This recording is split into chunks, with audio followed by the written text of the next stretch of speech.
Ram, Mr. Riz. Mwana we mataga mwana awembere ngwa youth man. Zengwe ya mutene, zengwe ya wedenga. Ex mashasha, jamba tu Vakute, dangerous aye. Mukazandi bata, ndoindaini So mi say, mukazandi roya, ndoinaini Mr.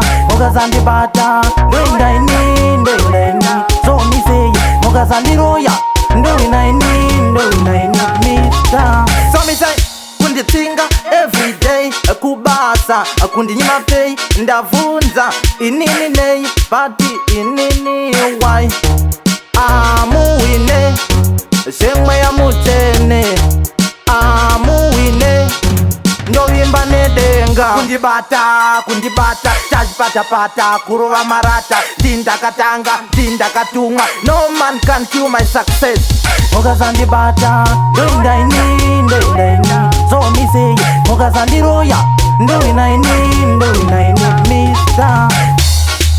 Mapindwane nai anzazi amunyare nai ambuya ndemba nang mari ndotenda denga mukazandibata ndoindaini so mi say mukazandiroya ndoinaini Mr. Mukazandibata ndoindaini so mi say mukazandiroya ndoinaini Mr.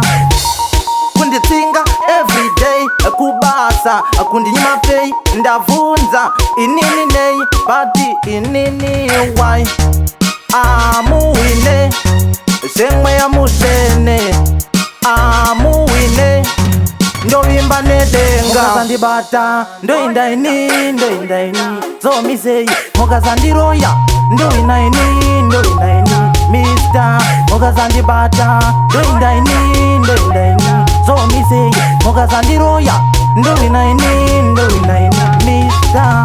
Mukazandibata ndoinaini so mi say mukazandiroya ndoinaini mukazandibata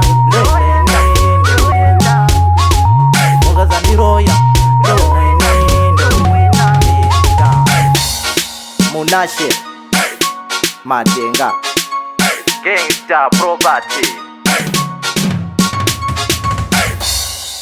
Panda Kafla Music.